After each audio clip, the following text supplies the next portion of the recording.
Sa isang lugar sa Kamaynilaan na merong reputasyon na talamak ang krimen at kahirapan, nais alamin ng dalawang mananaliksik na kung ano nga ba ang bumabalot na dilim sa loob ng syudad na ito, kung saan nakatanim na sa isipan ng karamihan sa atin na kapag pumasok ka, hindi ka na makakalabas. Bagamat ganito ang pananaw ng karamihan, hindi pa rin natinag ang mga ito upang pasukin ang syudad at alamin ang misteryo na nakabalot rito.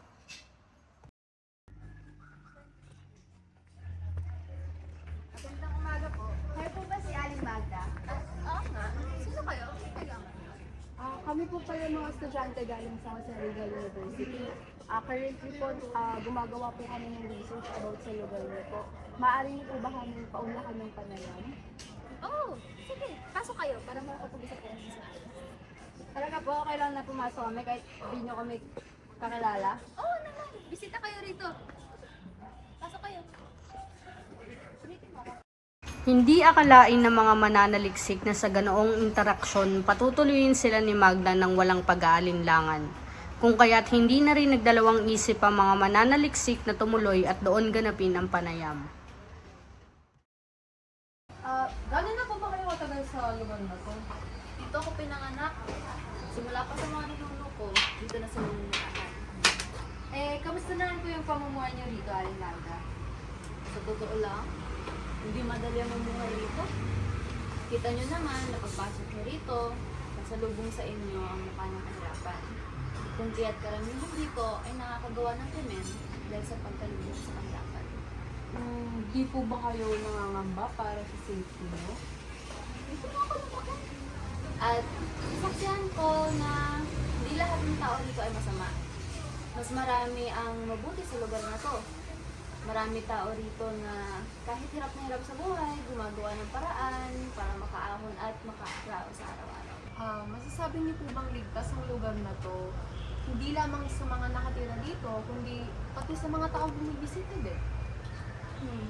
Hindi ko may tatanggi na talamak pa rin ang krimen sa lugar na ito. Pero nais ko ipaalam sa inyo na hindi kayo gagalawin ng mga tao dito kung tatrato niyo rin sila na tao. Mukha mang nakakasindak ang mga tao na nakatira dito, kapag magbigay naman kayo ng oras na makilala sila, malalaman niyong wala silang binabalak ng sarili. Aling Magda, okay lang po ba kung ituloy na lang natin bukas o usapan natin? Medyo lumalalim na rin po kasi yung gabi. Oo naman, walang problema. Ibibigay ko na lang sa inyo ang contact number ko at tawagan niyo ako kung anong oras kayo makakapunta.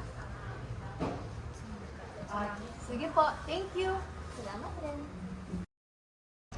Dumating na ang kinabukasan at pupunta na ang mga mananaliksik sa lugar kung saan nakatira si Magda upang magkaroon ng mabusising obserbasyon sa lugar na iyon. Tao po! Oh, ano pala kayo? Halika, tumuloy kayo. Thank you po ulit sa pagpapaunlak sa amin.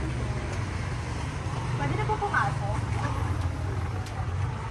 Eto, may hinanda ako onting pagkain. Kumain na kayo bago tayo mag-ikot sa labas. Sige po, maraming salamat po. Matapos silang kumain, lumabas na rin silang tatlo upang ikutin ang lugar. Makikita niyong napakahirap ng buhay rito, ano? Ang mga bahay rito ay hindi gawa sa konkreto material. Kaya pag may mga sakuna, talaga nag-wash out. Oo nga po eh. Pero kahit pa paano, magaan naman pong loob namin maglakad dahil syempre kasama po namin kayo. Kahit naman dalawa lang kayo magbaybay rito, wala namang mangyayari sa inyong masama. Basta maayos kayo makikipagkapwa-tao. Ganun po ba?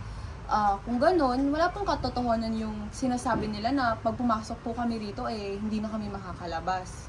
Nakauwi nga kayo kahapon ng nagtas, hindi ba? Opo, wala naman pong unusual na nangyari sa amin kahapon. Tama lang iyon. Tara na, bumalik na tayo dahil wala naman tayong pupuntahan na iba. Para makauwi na rin kayo ng maaga. Kung sakaling nais nyo uling bumisita, tumawag lang kayo at dalawin nyo ako, ha? Opo, makakaasa po kayo. Thank you po sa pagsama sa amin. Nagtagumpay ang mga mananaliksik na magkaroon ng panayam sa isa sa pinakamatagal ng naninirahan sa lugar kung kaya't nakakalap rin sila ng datos na kanilang bibigyan ng interpretasyon pagkalaan ng mabusising paghimay sa kanilang karanasan sa loob ng tondo na siyang magbibigay kasagutan sa kanilang mga katanungan sa pag-aaral.